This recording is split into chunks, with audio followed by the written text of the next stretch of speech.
काले काले मेघ छा गए, पूरी प्रकृति बड़ी भयानक सी हो गई। वो सुखी कहती है भोले बाबा को लगे ये कि माता जी ही कथा, और जब कथा समाप्त हो गई, कथा का विश्राम कर दिया भोले बाबा ने, तब अचानक माता जी की निद्रा टूटी। जैसे ही भोलेनाथ ने जयकारा लगाया, क्या बोलिए राजा रामचंद्र की जय हो। माता जी की निद्रा टूटी, प्रभु कथा पूर्ण हो गई। हाँ, और मैंने तो केवल जन्म तक जब आप बता रहे थे कि भगवान का जन्म, तो फिर ये धूकी कौन दे रहा था? देखा, डर के मारे भगवान ने तुरंत इतना भयानक रूप देखा भगवान का, भोले शंकर का रूप। वो डरी और जैसे उड़कर चली, आगे आगे वो सुखी, अब पीछे पीछे भोलेनाथ चल रहे।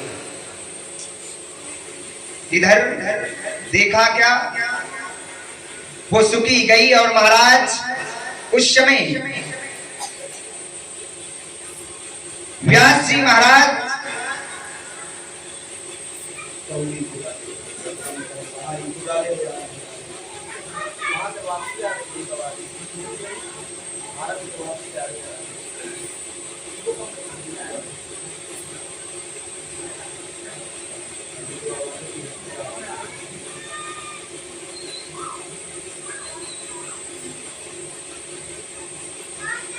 जय जय श्री राधे श्याम। तब इधर हुआ क्या महाराज, वो सुखी दौड़ी दौड़ी भोले बाबा पीछे पीछे चली और जाकर के वो सुखी पहुंची है कहां?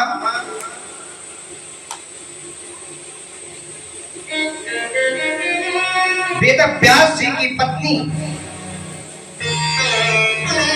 वेद व्यास जी के आश्रम में पहुंची, जिसका नाम है सम्यक प्रास आश्रम पहुंची है। और उसी समय महाराज उस वेद व्यास जी की पत्नी को जोर से जमुआई आई और उस सुखी को कुछ भी दिखाई नहीं दिया, सीधा आश्रम में प्रवेश किया और जाकर के वेद व्यास जी की पत्नी के मुख से जाकर के गर्भ में छिप गई। अब इधर भोलेनाथ आए हैं, कहाँ है? जीवित नहीं छोड़ूंगा, मार डालूंगा। तुरंत वेद व्यास जी निकल करके आए हैं, प्रभु किसको मार डालेंगे? अरे आप तो जग के रखवाले हैं, किसको मारेंगे? कौन है बताइए तो जरा। अरे क्यों आप ऐसा क्यों कर रहे हैं? अरे मैं देवी पार्वती को अमर कथा सुना रहा था, एक तोती ने छिप करके मेरी अमर कथा को चुरा लिया। अब भगवान इससे होता क्या है, जो अमर कथा को सुनता है वो अमर हो जाता है। वेद व्यास जी को जोर की हंसी आई। अरे भोलेनाथ सत्य है, आप भोले भाले हैं। जब उसने अमर कथा को श्रवण कर लिया है तो आपके मारने काटने से क्या होगा, तो हो जाएगी, अमर हो गई वो तो। समझाया है, भोलेनाथ से निवेदन किया है, समझ में आया है, भोलेनाथ को सत्य कहते हैं आप। भोले बाबा पुनः कैलाश को गए हैं और महाराज समय आने पर उसी सुख का जो महाराज इतनी भयभीत हो गई गर्भ में कि जो वो सुखी का जो महाराज अंडज है वो वही गर्भ में रह गया। सुखी बाहर आई, महाराज निवेदन किया है वेद व्यास जी ने। वेद व्यास जी ने कहा चाहिए समय आने पर 12 वर्ष तक रखा है गर्भ। और महाराज जब सुखदेव जी महाराज ने प्राकट्य हुआ, जन्म हुआ सुखदेव जी का, तो जन्म लेते ही 4 वर्ष की अवस्था अपने आप बढ़ गई है सुखदेव जी। 16 वर्ष की अवस्था में तुरंत वन की ओर चले। पीछे से व्यास जी महाराज पुत्र पुत्र की रटन लगाए हुए चले। महाराज व्यास जी को उत्तर सुखदेव जी ने तो नहीं दिया, लेकिन वृक्षों ने उत्तर दे दिया। अरे व्यास जी आप इतने बड़े ज्ञानी हैं और पुत्र मुंह में फंसे हैं, हमें देखिए। हम अपने फल और फूल रूपी पुत्रों का मोह नहीं करते, जो भी आता है न पूछता है तोड़ करके लेकर। क्या हुआ है वेदव्यास जी महाराज को? तब कहते हैं अमर कथा का पान कराया है। इधर भगवान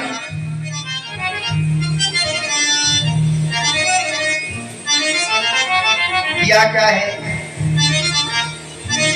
कहते हैं ये वही की कथा है, सती चरित्र की पावन, इसी से उल्लेखित है। कहते हैं एक समय की बात है, अब सती जी का जो पावन चरित्र है वो प्रारंभ कहां से होता है? प्रसंग प्रारंभ होता है कहां से? आइए। एक बार त्रेता युग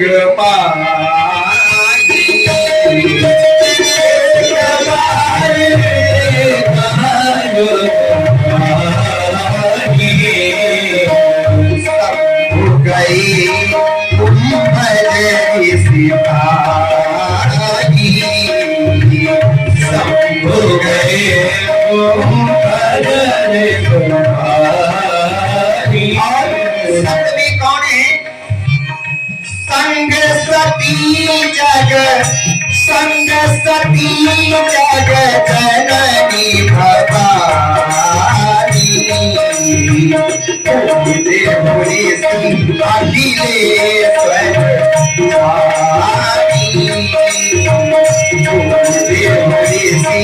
अखिलेश्वर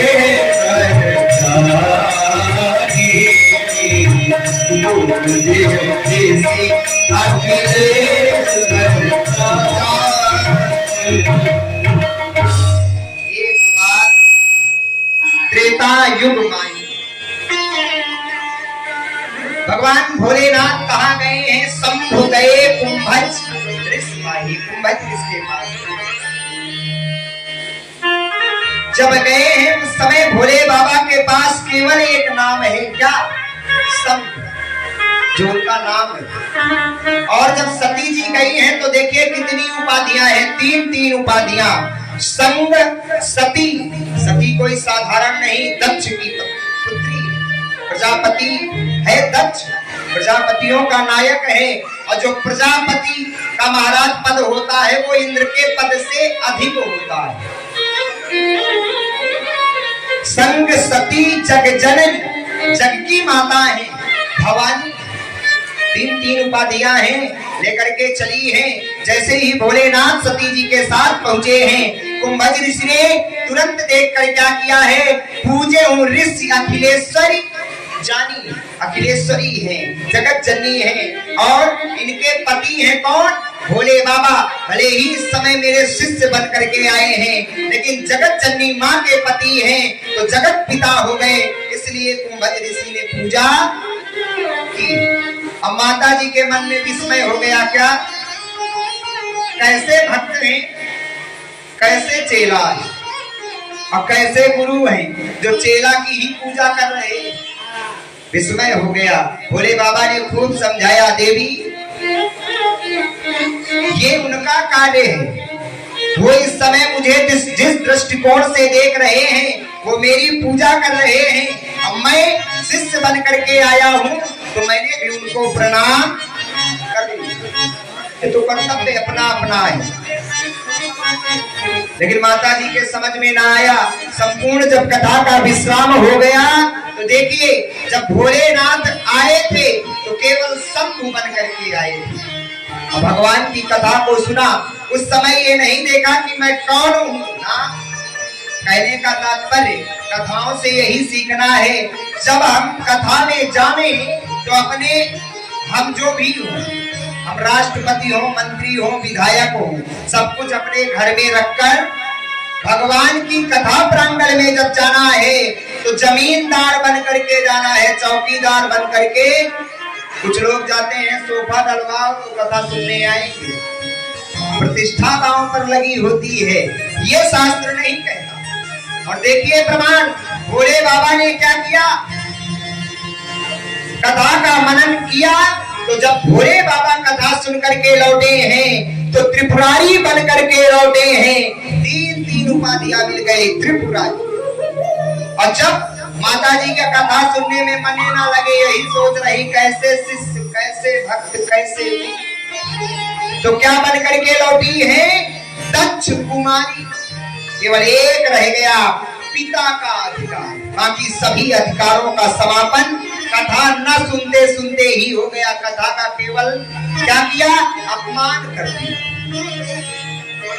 इसलिए भूल करके भी ना तो भक्त का अपमान करें, ना भगवान का अपमान करें। यद्यपि हमारे पास समय अवधि नहीं है, समय कम है, तो चुपचाप प्रणाम करें, प्रभु से क्षमा मांगे और ये नहीं कि 2-4 सुनाए।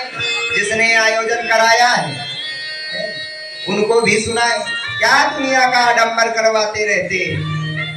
और जो बेचारे आए हैं इतनी दूर से, इनको भी सुनाए, तो फिर आपको प्रतिफल तो मिलना ही।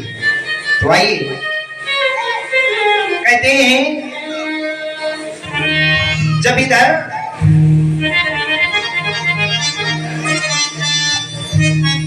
इतना ही नहीं, एक बार हुआ भोलेनाथ ने क्षमा कर दिया, कोई बात नहीं देवी, चलिए प्रभु हैं, सब राम जी ही करते हैं। आगे बढ़े हैं, देखा उस समय त्रेता युग चल रहा है।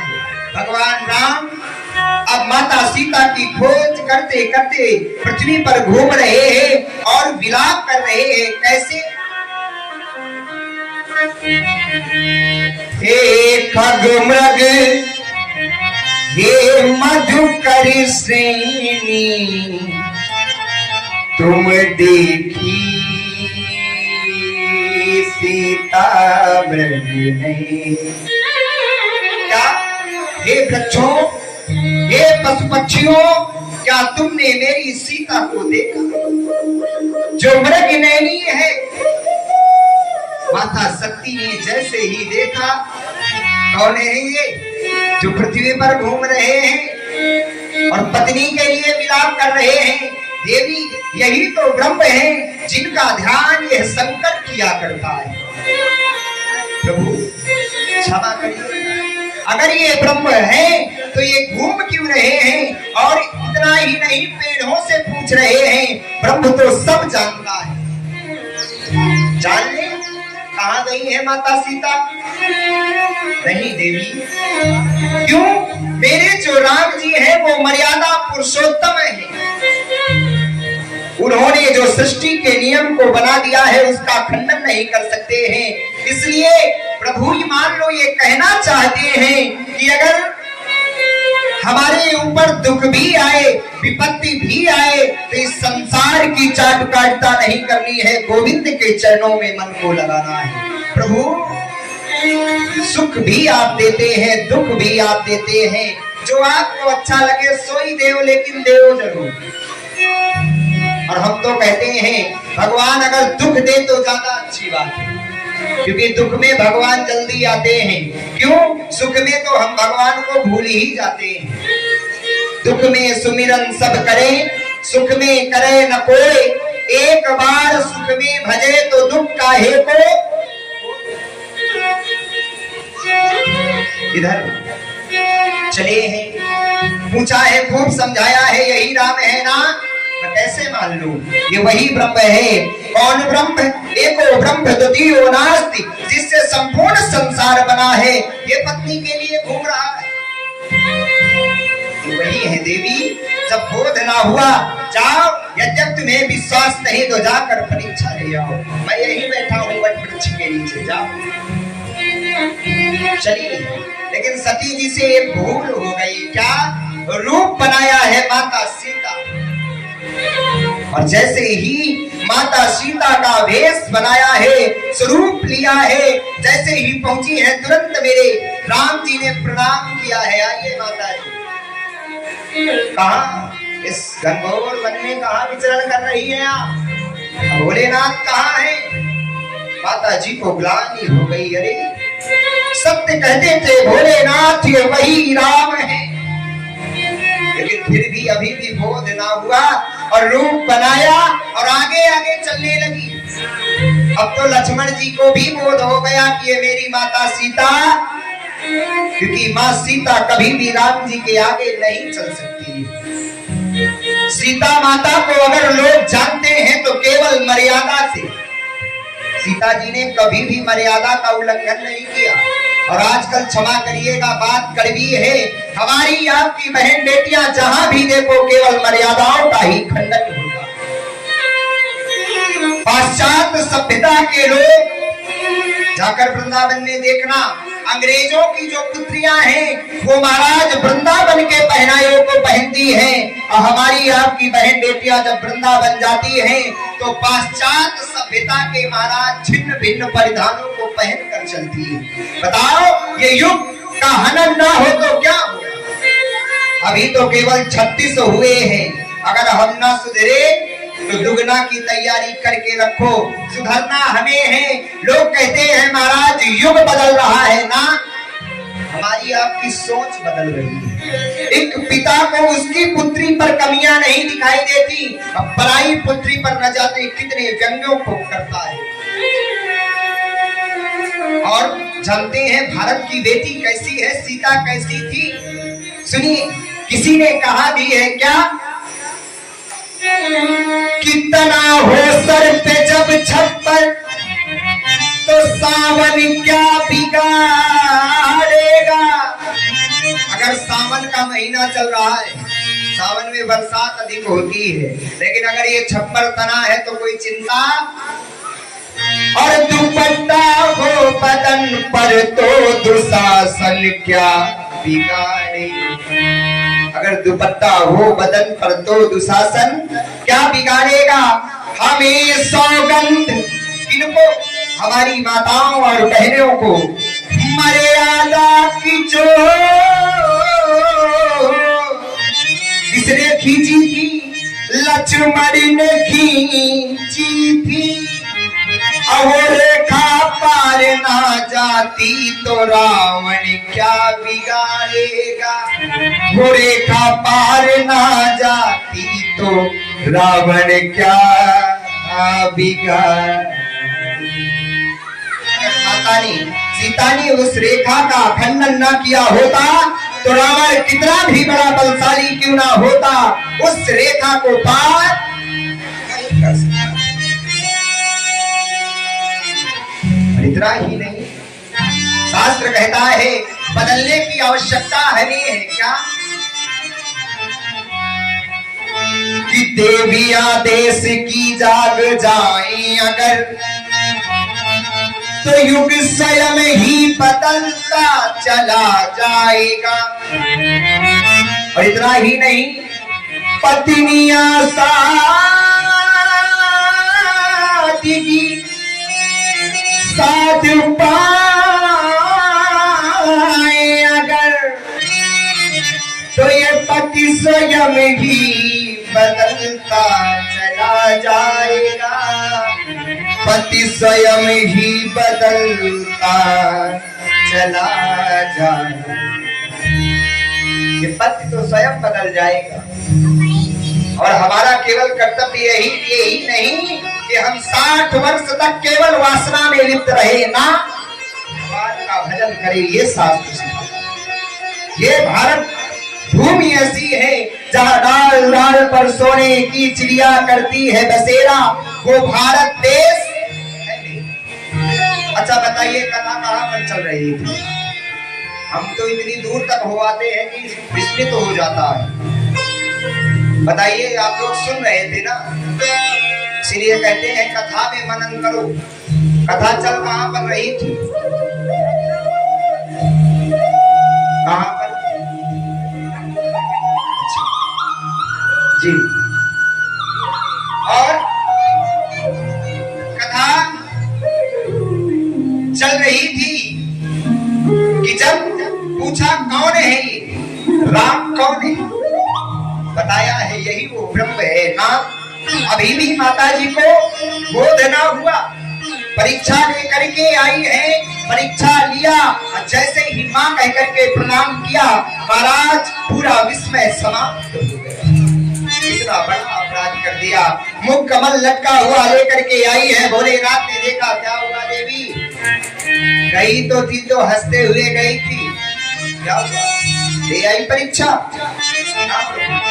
कछु न परीक्षा लीन गोसाई, तीन प्रणाम आपकी नहीं। अगर मेरे जैसे प्रणाम करना था तो वहां जाने की आवश्यकता, क्योंकि मैंने तो अपने स्थान से प्रणाम किया। ध्यान लगाया, भोलेनाथ ने देखा, क्या सती ने भेष किसका बनाया? मेरी माँ का भेष बनाया है। उसी समय से भोलेनाथ ने सती का परित्याग। जाओ सती, अरे जिसे अपने पति पर भरोसा नहीं, वो पत्नी किसी काम की नहीं। पतिव्रता स्त्री के लक्षण है। अगर पति कह दे कि तुम्हें घर छोड़कर कहीं नहीं जाना, फिर नहीं जाना। पति कह दे कि पिता के घर भी नहीं जाना, तो फिर ये पतिव्रता स्त्री के लक्षण हैं। ये नहीं कि पति बेचारा अहमदाबाद कमाए और तुम घूमो कहाँ लूलू मॉल, है ना? आज का युग ये चल रहा है, तो आप करेंगे। सतर्क स्वयं रहने की आवश्यकता है। तब कहते हैं परित्याग कर दिया है। आज वो समय आया है, भोलेनाथ कब से केवल समाधि पर ही बैठे।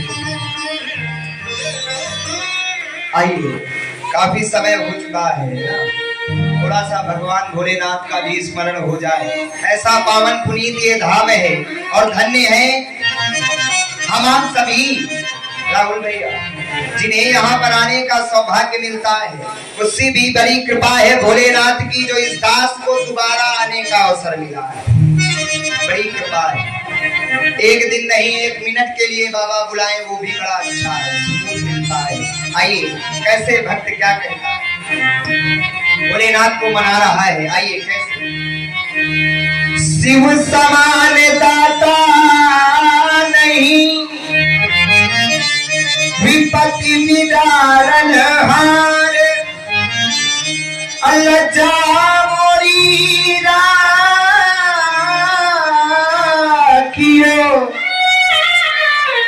शिव नंदी के असवार,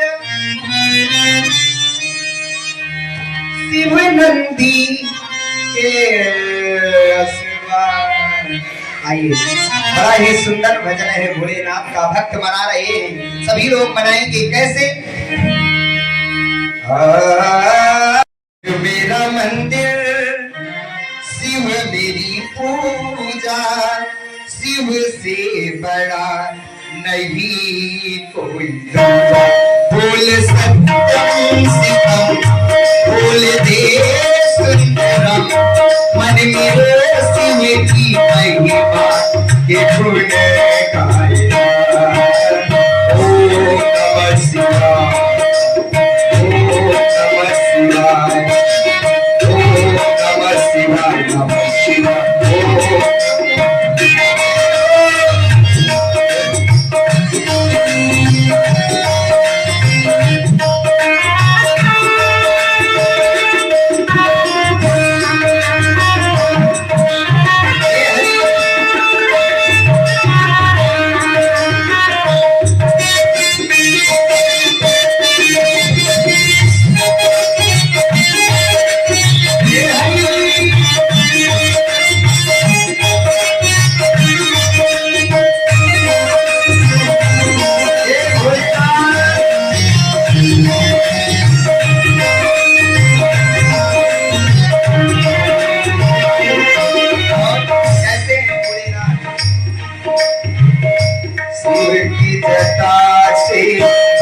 निकली गंगा और गंगा ने भीष्म दिया, शिव की जटा से निकली गंगा और गंगा ने भीष्म दिया।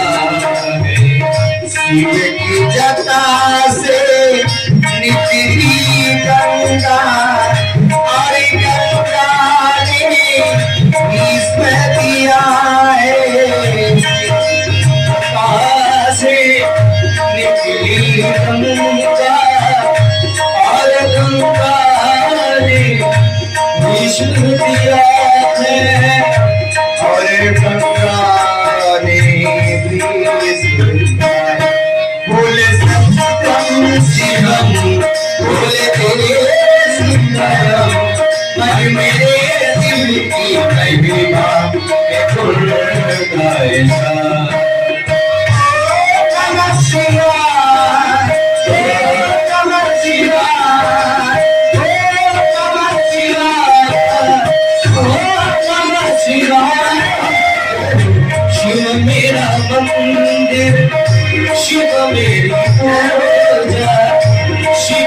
से बड़ा नहीं कोई दूजा।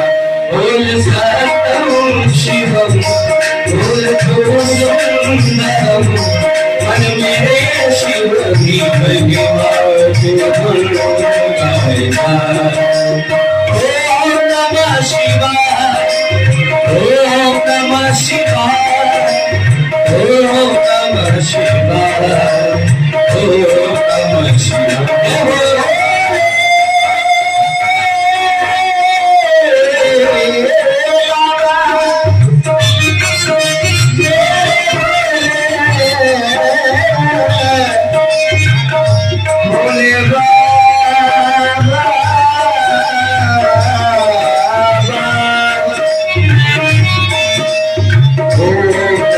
शिवाय नमः शिवाय ओम नमः शिवाय ओम नमः शिवाय शिवाय ओम नमः शिवाय।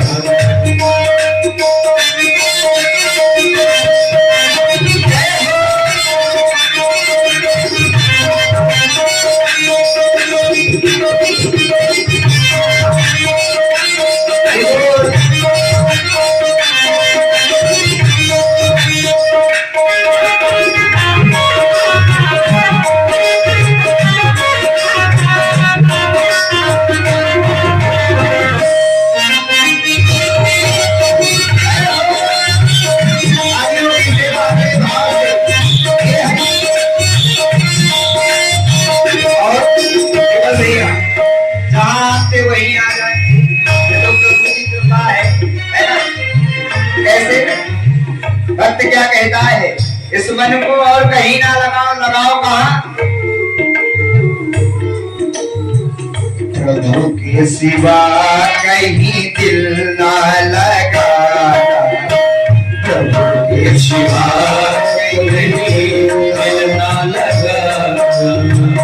नहीं तो पड़ेगा तुमको, नहीं तो पड़ेगा तुमको बड़ा पछताना। प्रभु के सिवा कहीं दिल ना लगा, प्रभु के सिवा कहीं दिल ना लगा।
जब भक्त बुलाता है तो भगवान कैसे आते हैं, सुनिए।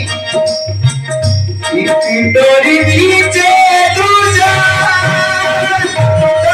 चला अच्छे भाग में सदा चलाए। डोरी खींचे चला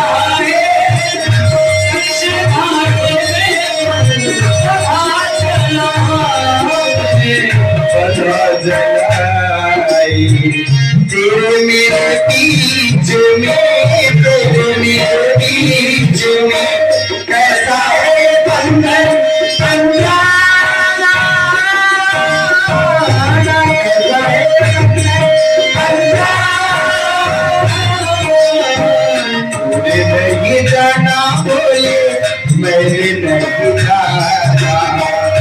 तुझे नहीं जाना बोले मैं नहीं जाना तेरे मेरे बीच में तेरे मेरे बीच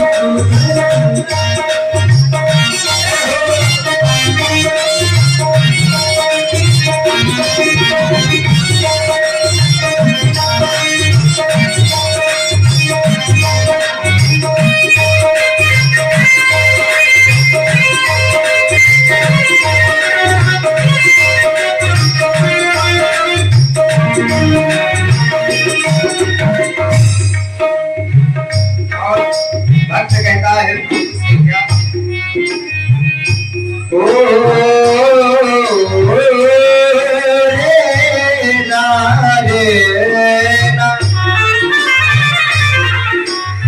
दरबार तेरा दरबार में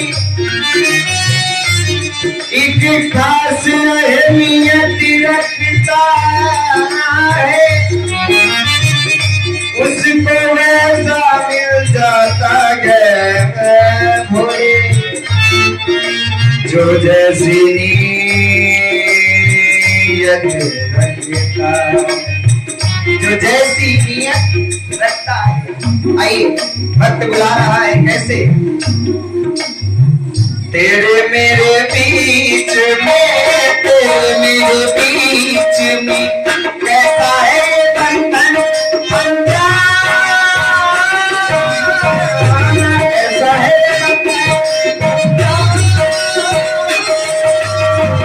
तुझे नहीं जाना मैं भी नहीं जाना तुझे नहीं जाना मैं भी नहीं जाना ओम नमः शिवाय ओम नमः शिवाय ओम नमः शिवाय ओम नमः शिवाय ओम नमः शिवाय ओम नमः शिवाय ओम नमः शिवाय ओम नमः शिवाय ओम नमः शिवाय ओम नमः शिवाय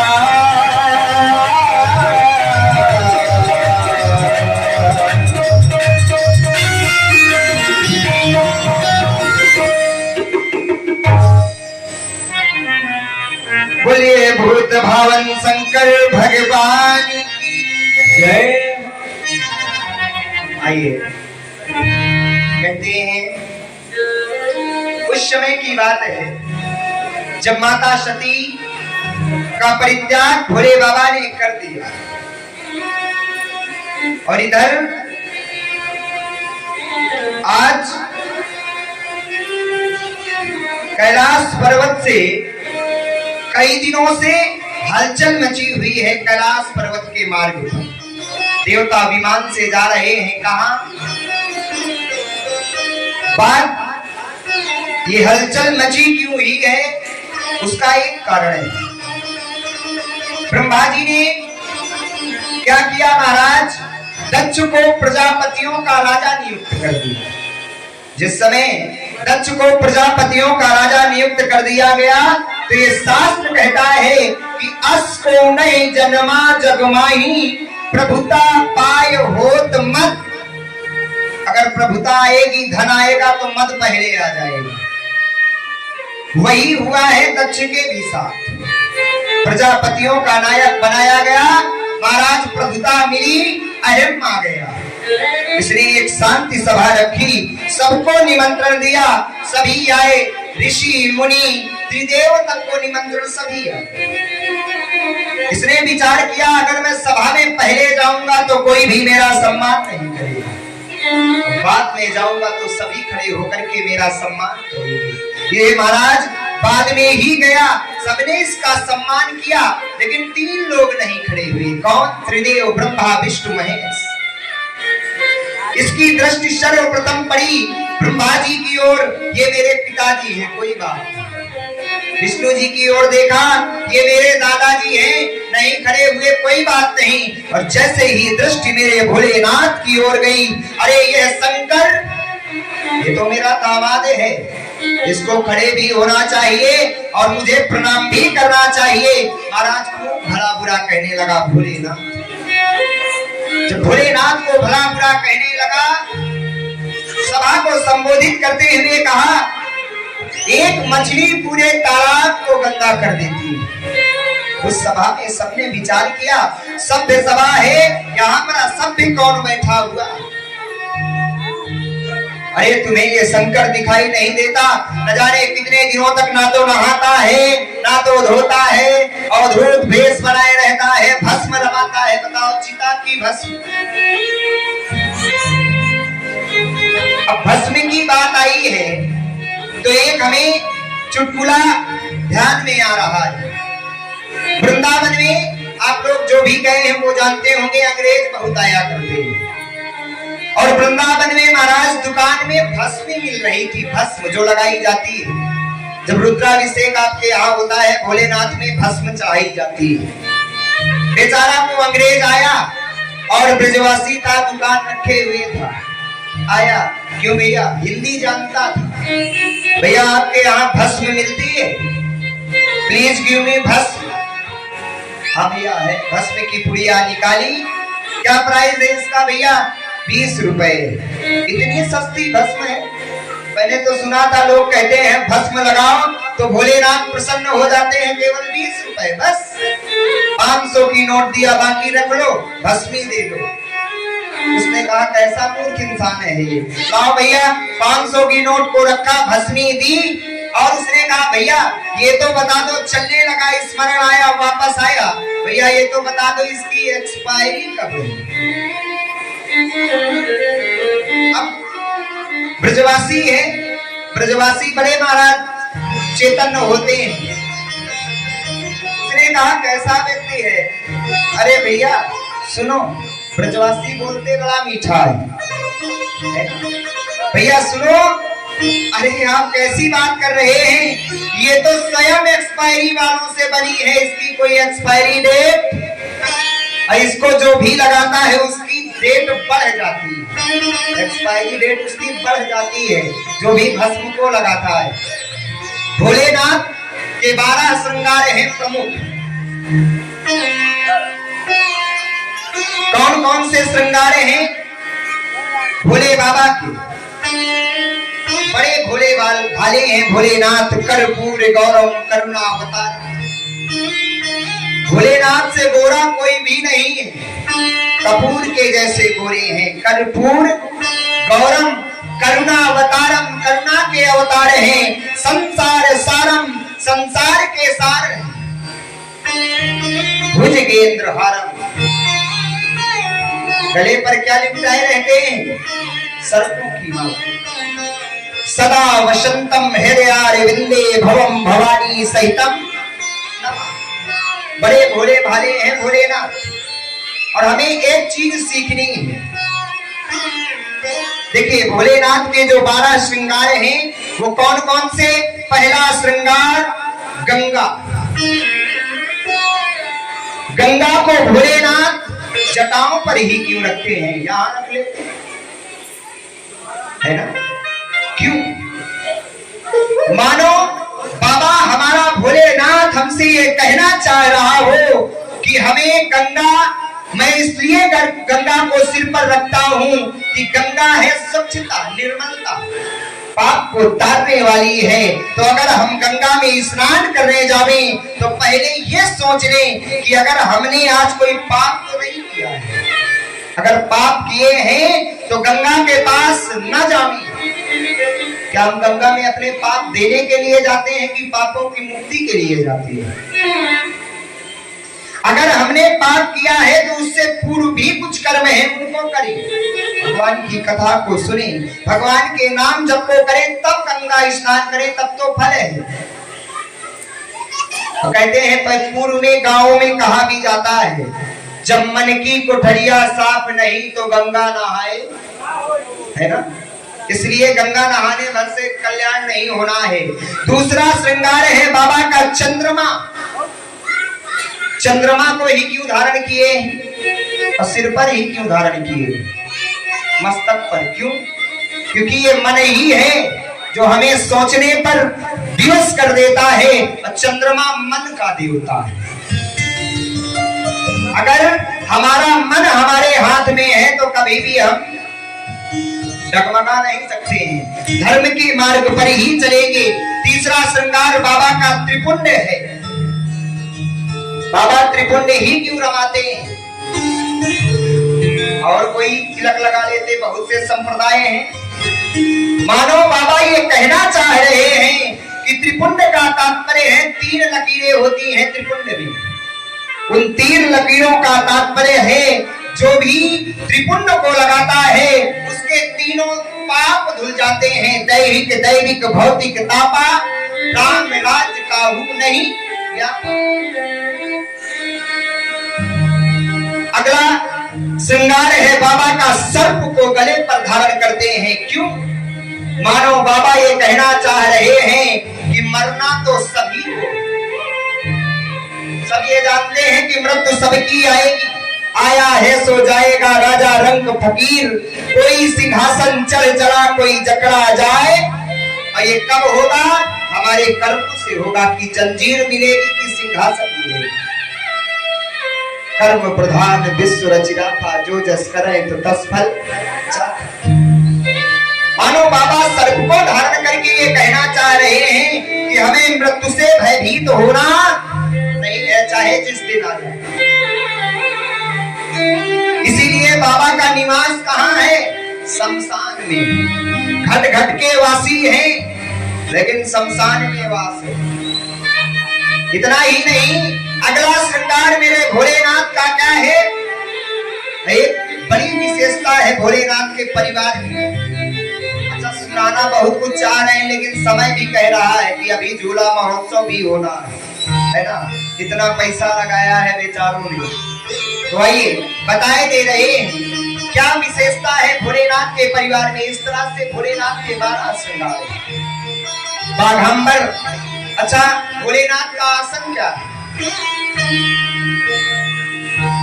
व्याघासन है, सिंह का आसन और हाथी का आसन। हाथी की खाल पे बैठते हैं बाबा या तो सिंह की खाल पर। मानो बाबा ये कहना चाह रहे हो कि हमें सिंह या हाथी, कहने का तात्पर्य हमें अपने अंदर की सिंह, हाथी को बड़ा गुमान होता है, अपने गुमान को हमें दबा कर रखना है। और सिंह का तात्पर्य है क्या? महाराज, सिंह क्या करता है? जब व्यक्ति को पाता है उसको मार डालता है, हत्या करता है। कहने का तात्पर्य कि हमें सतमार्ग पर ही चलना है, कुमार्ग पर नहीं चलना है। ये हमारा बाबा कहना चाहते हैं। बाबा बाघांबर लपेटते हैं। क्यों? मानो बाबा ये कहना चाहता है कि जीवन केवल इसलिए नहीं मिला कि केवल 60 वर्ष तक केवल हम अपनी वासना को ही भोगते रहे ना। ब्रह्मचर्य का पालन करना ये भी मनुष्य का परम कर्तव्य है।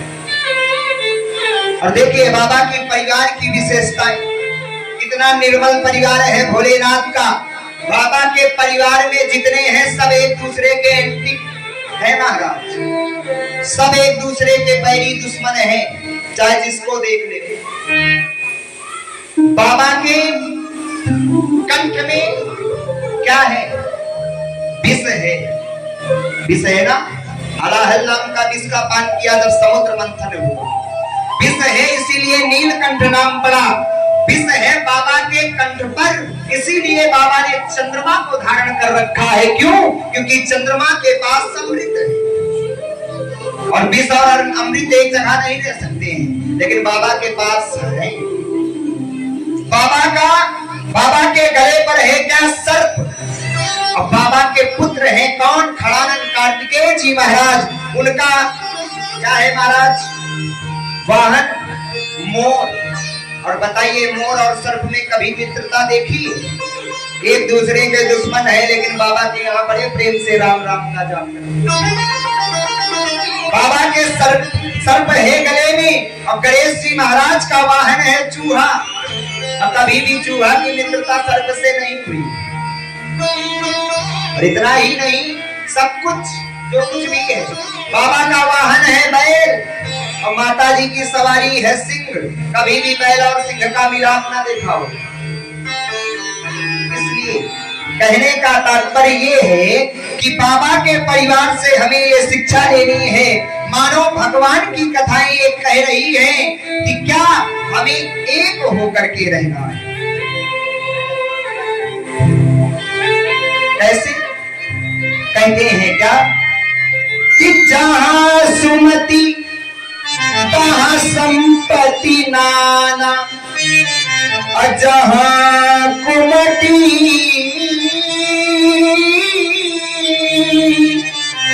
तहां विपत्ति, जहां कुमति तहां विपत्ति। सुमति अगर हम एक हैं तो हमारा कोई भी बाल बाका, ये संसार का तो नियम है भाई भाइयों में महाराज।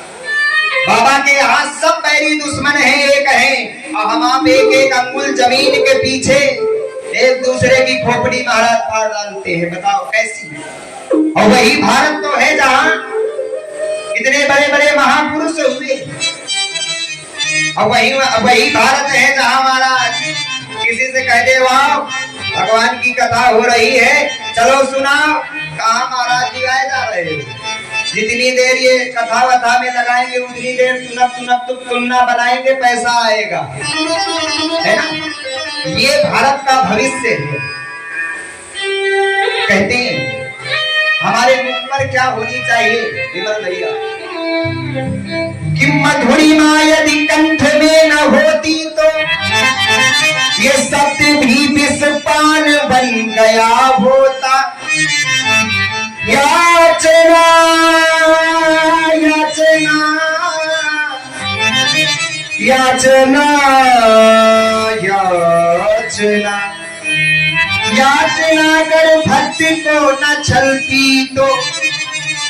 भक्त और भगवान में कोई बड़ा अंतर नहीं, अंतर कितना है, छोटा सा। क्या कि वासना यदि प्रेम को न छलती तो ये प्रेम भी वरदान बन गया होता। और आजकल का प्रेम कैसा है, गली गली में घूम रहा है। प्रेम का वास्तविक अर्थ है जो कभी भी समाप्त ना हो। और आजकल महाराज 4 दिन दूर रहो फिर देखना, है ना, ये प्रेम है। ये प्रेम नहीं। प्रेम क्या है, प्रेम करना है तो कैसा, सुनिए। प्रेम किसने किया था, सुदामा जी ने किया था। इतनी विपत्तियां आई लेकिन डगमगाए नहीं। प्रेम मीरा ने किया था। कैसे, सुदामा के तंदुलों में दखल ना थी, प्रेम था। सुदामा के तंदुलों में दखल ना थी, प्रेम था। मालिनी कुब्जा की कोई सकल ना थी, प्रेम। कुब्जा 3 जगह से टेढ़ी थी, खुद रूपी थी, लेकिन फिर भी भगवान ने क्या किया, उस पर कृपा की। और इतना ही नहीं, भीलनी के बेर खाए उनकी क्या औकात थी। उस भीलनी के बेर खाए झूठे बेर क्या औकात थी। दरअसल हीरे चमन एक प्रेम की ही बात थी। और आजकल इस संसार का नियम बड़ा बिगड़ चुका है। तो कहने का तात्पर्य भगवान भोलेनाथ के परिवार से ये सीखना है कि हमें एक रहना है। तब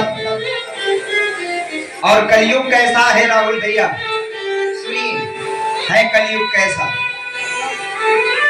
बड़ा विचित्र कलयुग आ चुका है, और अभी तो बहुत कुछ बचा है। अभी जो चल रहा है वो कैसा है, कैसे है, कलयुग का प्रभाव कैसा है। भक्त गाते हैं क्या, ओ भाई भाई को नहीं भावे, ये कलयुग चल रहा है। ओ भाई भाई को नहीं भावे, बेटा बाप को डांट लगावे, कहे जा हुआ क्या है? हुए सो कलयुग सो आयो हिंदुस्तान में, हुए सो कलयुग आयो हिंदुस्तान में, कलयुग आयो हिंदुस्तान में, हुए सो कलयुग सो आयो हिंदुस्तान में, हुए सो कलयुग सो आयो हिंदुस्तान में। और इस भजन की एक एक पंक्ति में सत्य छिपा है। सुनिए पहली पंक्ति क्या कहती है? मात पिता जिनको नहीं भावे, सास ससुर मन भावे, मात पिता जिनको नहीं भावे, सास ससुर मन भावे, मात पिता नीक नहीं लागे, सास ससुर मन भावे, मात पिता नीके नहीं लागे, सास ससुर मन भावे। और इतना ही नहीं, माता पिता से कोई सलाह नहीं लेता, इसको बुलाया जाता है ससुराल से साले साहब को बुलाया जाता है। अब विचार करो, ये इस युग में नहीं, जब भी साले साहब से कुछ भी नीति ली गई है तो महाराज विकास नहीं हुआ, विनाश ही हुआ। शकुनी मामा से सलाह ली गई थी, क्या हुआ कर्मों का बताइए। और यही करता है संसार, क्या? मात पिता के नहीं लागे, सास ससुर मन, मात पिता नीके नहीं लागे, सास ससुर मन भावे। ओ पहलवान जी छोड़ सरहद, पहलवान जी छोड़ सरहद, तो सारी पंगवानी, ओ पहलवान जी ओ सारी मन भावे। कोई भी बहनों को साड़ी नहीं देता, भांजियों को साड़ी नहीं देता जिससे कुछ सत्कर्म हो जाए। किसको देता है? ससुराल से सराहज आ जाए महाराज, फिर देखो क्यों विमल भैया, है ना। और इतना ही नहीं करते, और क्या करते हैं? कभी माता पिता के साथ बैठकर भोजन ना किया होगा, तब क्या करते हैं? भोजन संग संग वो पावे, भोजन संग संग वो पावे, बैठे मंद मंद मुस्कावे, मजा है कान में। युग सो आयो हिंदुस्तान में, कलयुग सो आयो हिंदुस्तान में, ऐसो कलयुग सो आयो हिंदुस्तान में।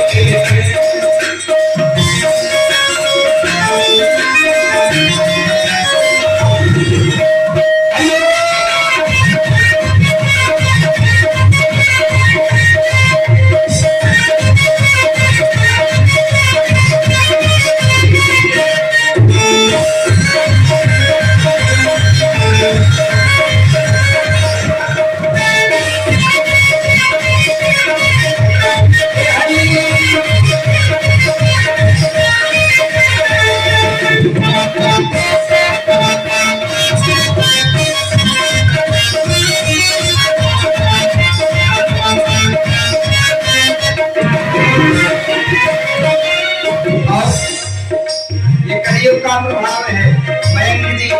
क्या आजकल की जो नई जनरेशन है वो कथा इत्यादि में जाने में सर्व लगती है भैया। अब करते क्या है सुनिए। मलकरी क्रीम पाउडर मुंह में गलियन गलियन डोले, मलकरी क्रीम पाउडर गलियन गलियन डोले, करे अधर्म त्याग कभी पूजा सीता राम न भूले। ओ करे अधर्म पूजा राम न भूले। भैया सीताराम बोलो काहे बोले, है ना। और करते क्या है, ना इन्हें कथा भागवत भावे, इन्हें कथा भागवत भावे, घर घर डीजे पे नचवावे, घर घर डीजे पे नचवावे, मजा ले साथ में। कलयुग से आए हिंदुस्तान में, कलयुग से आए हिंदुस्तान में, कलयुग से आए हिंदुस्तान में, कलयुग से आए हिंदुस्तान में, कलयुग से आए हिंदुस्तान।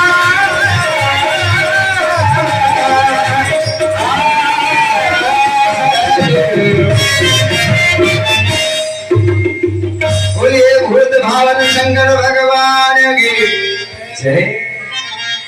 इधर महाराज हुआ क्या, परित्याग किया। अब आज आकाश मार्ग से देवताओं के खूब विमान जा रही।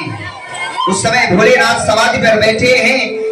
माताजी एक देवता बड़े विचित्र थे, अपने विमान को लिया, अपने पत्नी के साथ चले और जानबूझ करके कैलाश के ही ऊपर से गुजरे। जैसे ही सती जी दिखाई दी, देवी ने कहा, अरे सती नहीं चल रही हो क्या? कहा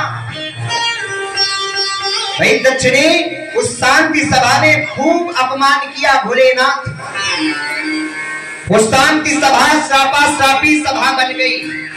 दक्ष को नंदी बाबा ने श्राप दे दिया, जा तू बकरे के जैसे बकबक कर रहा है, तू बकरा हो जा। उसी समय भृगु जी थे, श्राप दे दिया नंदी जी को, जितने शिव भक्त हैं पाखंडी हो जाएं, झूठ मूठ का त्रिपुंड रमाए, केवल सावन के महीने में जाएं। इतने में ही क्रोध आया, ब्राह्मण ने भी श्राप दे दिया शिव भक्तों को, जितने भी शिव भक्त हैं सब पाखंडी हो जाएं। ब्राह्मणों को भी श्राप मिल गया, जितने भी ब्राह्मण हैं सब सर्वाभक्षी हो जाए, जिसका पाए उसी का खाए, है ना। इस समय ब्राह्मण की बड़ी दुर्दशा है, बेचारा यज्ञोपवीत भी पहनता है तो केवल विवाह हो जाए, बाकी खूंटी में टंगा है। और ब्राह्मण की सबसे बड़ी शक्ति है तो यज्ञोपवीत है। आप यज्ञोपवीत पहन लीजिए, 2 काल की संध्या करिए, ना तो आपको प्रेत लगेंगे ना तो भूत लगेंगे। कहे से आजकल गांवों में भूत बहुत घूमते हैं, रास्ता चलते लग जाते हैं, अब बड़े बड़े भूत है ना। ये सावन चल रहा है, इसमें कोई भूत झाड़ भी न पाएगा, है ना। भोलेनाथ के ही गढ़ हैं, कौन उन्हें परेशान करेगा। तब महाराज जब श्रापा श्रापी सभा बनी, भोले बाबा कैलाश को चले गए। अब आगे यह दृश्य हुआ, इधर चले हैं कहां लेकर के सबको, इधर हाँ कहा, अरे तुम्हें नहीं पता क्या, तुम्हें निमंत्रण तुम्हारे पिताजी ने नहीं दिया? कैसा निमंत्रण? अरे तुम्हारे पिताजी के यहाँ इतना बड़ा उत्सव है, महोत्सव है। हाँ हाँ स्मरण आया, चलना है, तुम चलो, मैं भी स्वामी से थोड़ा आज्ञा ले आऊं, फिर चलो। सती जी गई, भोलेनाथ समाधि पर बैठे थे। जैसे ही सती जी ने प्रणाम किया, भोलेनाथ ने समाधि को तोड़ा। बताइए देवी, कहने लगी माता सती, क्या? सुनिए प्रभु। पिता भवन उत्सव परम, जाओ प्रभु यसु होई, तो मैं जाऊं कृपा तन, सादर देखन सोई, सादर देख सोई। अगर आपका आदेश हो तो मैं भी उसे देख आऊं। भोलेनाथ ने माता सती को समझाया, देवी देखो, तुम्हारे पिताजी का बैर मुझसे था ना, तो तुम्हारे पिताजी तुम्हें ही निमंत्रण दे देते।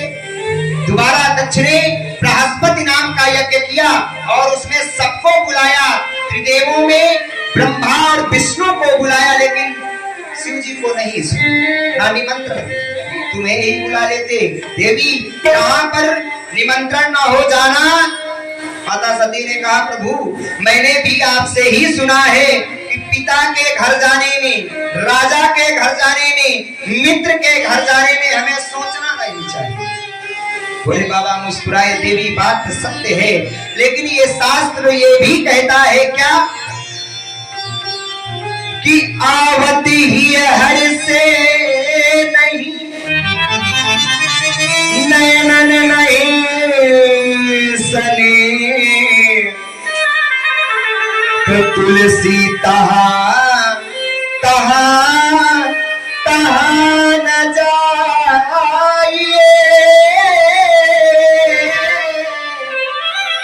चाहे कंचन बरसे मेघ, तुलसी तहाँ न जाइए चाहे कंचन बरसे।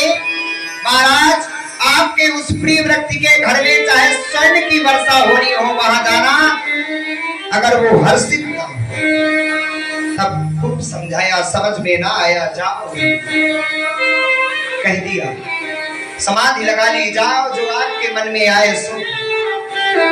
सती जी जा रही है, भोलेनाथ एक आंख बंद किए हैं, एक आंख को खोले हुए हैं, देख रहे हैं गई कि नहीं गई। माता जी भी जाती चली, पति की आज्ञा नहीं है। 2 बार ऐसा किया, तीसरी बार में महाराज माता सती चली गई। भोले बाबा ने देखा चली गई, उस सभी घरों को कहा लो माता जी का सामान लेकर के जाओ, क्योंकि जब पत्नी अगर ससुराल जाए, मायके जावे, तो अकेले जाना नहीं चाहिए, जाओ तुम चले जाओ और सामान भी ले जाओ। क्यों? क्योंकि भोलेनाथ तो सब कुछ जानते हैं, वो जानते हैं कि अब इस यज्ञशाला से सती बचकर नहीं आएगी, भेज दिया, जाओ। चले हैं महाराज गढ़ लेकर के, इधर सती मैया आई हैं, कैसे आई है? चली है पिता के भवन की ओर, भवन पहुंची है, दृश्य क्या है? पिता भवन जब गई भवानी, पिता भवन जब गई भवानी, पिता भवन जब गई भवानी, पिता भवन भवन भवन भवन, पिता के भवन जब भवानी गई है तो हुआ क्या?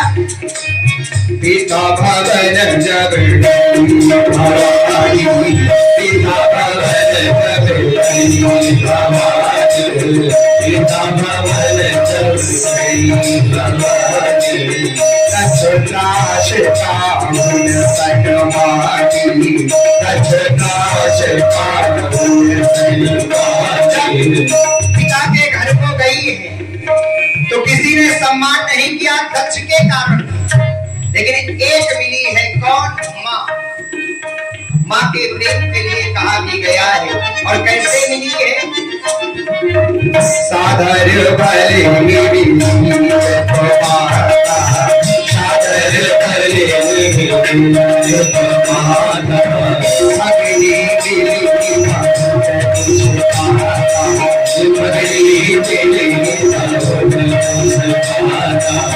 अग्नि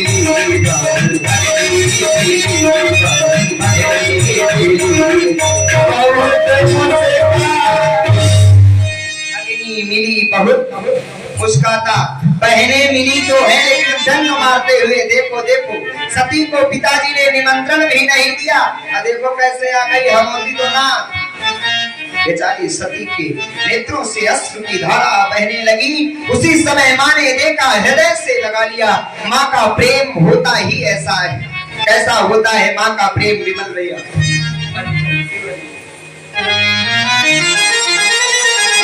कैसा है माँ का प्रेम? माँ सागर की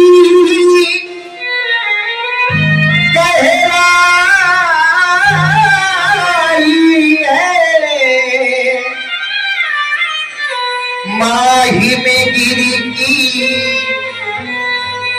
ये ऊंचाई है, दुनिया में जितनी ये खुशियां हैं, माँ के चरणों से पाई है। ये जितनी संसार की खुशियां है ना, सब हमें पाके ही चढ़